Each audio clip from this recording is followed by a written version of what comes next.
Happy Toy Fair 2020, all you radical dudes and dudettes. Toy Shiz here, and I'm back yet again to show you guys some toy news that was unveiled today, with Toy Fair still one and a half days from starting. Saturday morning it all starts, for me at least, with Mezco toys, and I'll give you guys plenty of updates throughout the weekend. But yeah, we got some cool news toys and all this kind of exciting stuff coming up. I even took a ride over to New York City just to cover it all. Aw, ain't I a nice guy?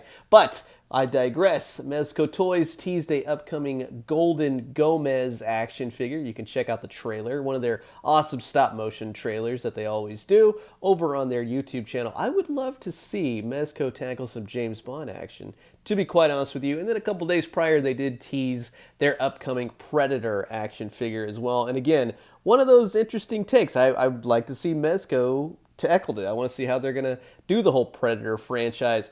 Hasbro unveiled via IGN some new Transformers Earthrise action figures, and one of the big ones, of course, coming up. All of these are slated for a fall release around August, September, so we're going to be getting a giant Skylynx figure, and I tend to joke around, if you ever were wondering what the heck Skylynx is, well, he's an old school G1 Transformer, and that's all I can actually tell you about the guy. I need to brush up on him myself, but yeah, he looks massive and very exciting. I like that they're keeping to the scale in the Earthrise / Siege Transformer line. That means a lot. I've always wanted to see that with Transformers. We've always gotten a mishigash of all these, Optimus Prime is huge, and the rest of Transformers are the size of his feet and everything else. So let's just keep that going. And of course, Skylynx turns into like a shuttle command center, which, again, very, very cool to see. And what kid wouldn't want to play with something like that?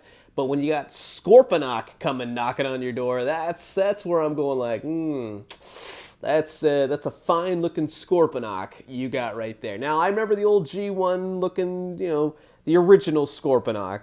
But that's nothing compared to this guy. And this guy, again, he's huge. Look how he stacks up against with all the other new Transformers coming out in that really nice scale. This is like a play set almost, and I love his Scorpion mode. That is so cool. It's the purples and the greens that there's something about him. He's just a very 80s looking character, very 80s looking Transformers figure. And then you have this upcoming Fast Track figure. Again, not one of those Transformers that I know all too much about, but I can appreciate a good looking Transformer. He looks pretty cool, and he kind of turns into a little car robot with missiles for hands and whatnot. But I think one of the most exciting ones, and as was teased on the side artwork, the gorgeous artwork for the Earthrise Transformer packaging, we're going to be getting a RC action figure. Now, I know a lot of the RCs in the past haven't been exactly perfect, but I think this one is pretty spot on, and she looks to have just that perfect G1 little pink coupe or whatever future retro car she is. But I think they nailed it, and I think she looks less cumbersome in the whole backpack and everything else. I think they figured it out by kind of making that into like a space skateboard or something like that. Anyways, who cares? She's going to be in robot mode. Anyways, Disney and Hasbro, they had a little bit of a press conference today, showed off some new Star Wars The Mandalorian, also some Clone Wars merchandise with some other things thrown in and about. But yeah, they're going to be having this big, like, animatronic, basically, the child Baby Yoda figure. He's got sounds and speech. He talks like the baby. He's got his little Boba Fett necklace on.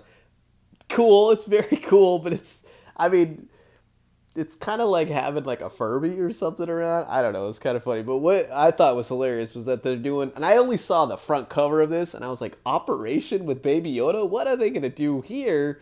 And then I got to see the inside of the actual thing. So you're not operating on Baby Yoda, much like the doctors did.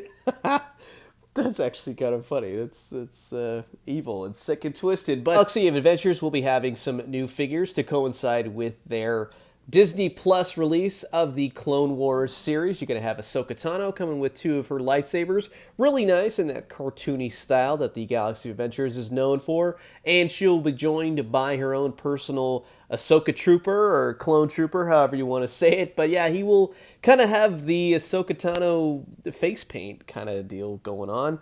Really nice figures for most part. You know, they're a little bit cartoony, not for everybody, but they are nice. Lego has announced they're going to be doing some upcoming brickheads for the Mandalorian. 295 pieces for the set, available to pre-order now if you want to go ahead and grab those. Really interesting looking little brickhead figures. And then, of course, the Razorcrest Lego system. 1,023 pieces. Amazon exclusive for now. You can go ahead and pre-order that for a fall release. Everyone who's a Lego fan, Mandalorian fan, they're definitely going to be after this set. Comes with 5 minifigures, Mandalorian, Baby Yoda, Grief Karga, IG-11, and, of course, one of those Scout Troopers from that classic opening. That was amazing. Still no word on the Ghostbusters. Maybe we'll see something Friday, tomorrow, if anything, but I really do think they might be saving up something big for Saturday. So I will be there at the Hasbro event on Saturday, and oh man, I cannot wait to see what they got Ghostbusters-wise. And then, of course, Boss Fight Studios and King Features unveiled their Flash Gordon pre-order. If you want to go ahead and grab the figure, that is available now. He comes with a sweet old-school lunchbox, and it is the first figure that they're doing in their new Flash Gordon series, which is a mixture of movie and then also comic book styles. This looks like a really cool figure. He's going to have extra hands, head portraits, the little football from the movie. So if you're a big fan of the movie, Flash Gordon in general, definitely head over to Boss Fight Studios and you can go ahead and pre-order their new figure. And then, of course, stay tuned for Toy Fair, you know, that little thing that's happening this weekend, because we'll be seeing more as well. Hey, you remember DC Direct? They used to be known as DC Collectibles, which used to be known as DC Direct. Everything has come full circle. Yes, DC Collectibles has officially changed their name back to DC Direct, and finally I could stop saying and having to edit my videos when I mention DC Collectibles. I finally got into the habit of saying DC Collectibles, and now they've gone back to DC Direct. Oh well, I like DC Direct a whole lot better, with a new and reaffirmed pledge to, if you want DC Collectibles, there's no better way than Direct. So DC Direct, making it happen for 2020, got a couple new looks at some of their upcoming figures. Yes, we know most of these figures have been unveiled before, but it's always fun to see a couple new little images before the actual Toy Fair, and I am very excited for the deceased figures. The DC Essentials repainted to make them look like they're recent, zombified in the whole DC universe kind of thing. It's a very cool comic. But Toy Fair teasing for you a upcoming 6-pack of DC Essentials Justice League figures: Batman, Superman, Green Lantern, Flash, Aquaman, and of course Wonder Woman. They'll be on display at Toy Fair. More later coming up. Mego also unveiled via their social channels that they are going to be doing a Stan Lee action figure under their Legends Signature Series, which is very, very cool. I'm actually all about this. This is going to look great in my Marvel glass case. Well done, Mego. I absolutely want this. I will be headed over to your booth ASAP to find out where and when I could pick up one of these suckers, that's for sure. But that's going to do it for the news for today. Just get ready. This is going to be non-stop all throughout the weekend, and I cannot wait to see all the latest and greatest toys coming out of Toy Fair 2020. What are you most excited for? Anything I've shown off tonight? Comment below. Let me know. Let's talk everything Toy Fair. I'm going to leave you guys with that. As always, drink some great coffee, eat some great food, but most importantly, remember that, I don't know, I happened into the airport terminal today, and there's a Beetlejuice musical. Of course there is, right? That doesn't look like Michael Keaton. And when you do, let me know what you found. I'll talk to you guys soon. Adios.